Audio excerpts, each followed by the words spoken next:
panahon, hindi ba? Kaya, ito na po.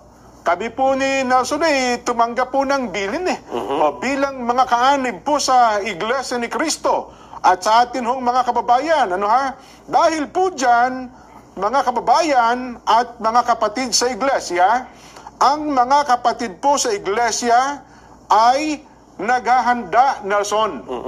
Ulitin ko po ang mga kapatid po sa Iglesia ay naghahanda na magsagawa po ng rally. Magsagawa po ng rally upang ipahayag sa lahat ng mga kinauukulan na ang Iglesia ni Cristo ay pabor. Pabor po sa opinyon ng Pangulong Bongbong Marcos na hindi sumang-ayon sa isinusulong ng ilang sektor na impeachment. Dahil maraming problema ang ating bansa na dapat pong unahin ng ating pamahalaan. Ang Iglesia ni Cristo po ay para sa kapayapaan. Ayaw namin, ayaw po natin sa anumang uri ng kaguluhan na manggagaling sa kanino mang panig.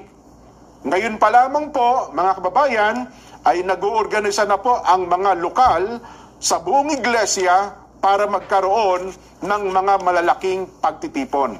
Nelson, para ipakita po at ipahayag, ito pong binabanggit namin na pabor kami sa opinyon ng Pangulong Bongbong Marcos na no to impeachment. Dahil ang daming ang problema ng bansa, hindi ba? Ang dapat po nating unahin, ang problema ng bansa na mas malaki. Yes. Hindi po ang impeachment. At dapat maintindihan nyo rin na ito ay para sa kapayapaan. At hindi para sa anumang kaguluhan na posibleng manggaling kahit sa anumang panig. Tama. Dapat yun ang maintindihan natin. Wala tayong pinapanigan, kundi yung pagkakaisa at kapayapaan ng bansa. Well, opo. Dito naman kasi sa sitwasyon nakikita, ito sariling opinion ko na ito ay meron talaga mga tao kasi na merong antag doon, inferior motive, may motibo Parang ayaw nilang makita, malungkot sila na makita ang bansa ay nagkakaisa Di ba? Pag nakita nila nagkakaisang bansa at na sumusulong, humaharap sa problema, parang ang tawag doon, parang ginigiyagi sa puso nila. Ayaw ko makita ito. Hindi po, kami ni Nelson. Naku, ang gusto namin makita ang ating bansa ay nagkakaisa. Diba? Hinaharap po ang mas malaking problema. Hindi po itong impeachment. Totoo yan.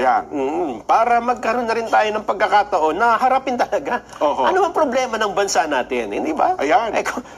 Kung araw-araw kayo na sumusubaybay dito, kabisadong nyo na. Hindi po ba? Na number one, ang mahal ng bilihin. Bagsak ang ating agrikultura. At ang solusyon natin, importasyon ng importasyon. Yan ba? Hindi ba priority ang tiyan? Ang kakainin ng mga mamamayan? Hindi ba yan dapat ang inuuna? Hindi ba, Jen? Sino bang makikinabang kung impeachment ang pagtutunan natin ng pansin? Magkakaroon ba ng bunga ang mga tanim? Gaganda ba ang ani ng palay? Hindi na ba tayo mag-i-import ng kung ano-anong agricultural products kapag natapos ang impeachment? Kaya again sa mga kabubukas lamang na kanilang radyo, ng kanilang telebisyon, at ng kanila po mga social media account, inuulit po namin kami ni Nelson ay tumanggap na po ng mga tagubilin, at ngayon pa lamang, ang mga kapatid po sa iglesia ay naghahanda na magsagawa ng rally upang ipahayag sa lahat ng kinauukulan na ang Iglesia ni Cristo ay pabor sa opinyon ng Pangulong Marcos na hindi sumang-ayon sa isinusulong ng ilang sektor na impeachment. Kaya na pinanood natin, Nelson, ang Pangulong Bongbong pa ay no to impeachment. Bakit po? Dahil po maraming problema ang ating bansa na dapat pong unahin ng pamahalaan. Alam na alam po ninyo, ang iglesia ay para po sa kapayapaan.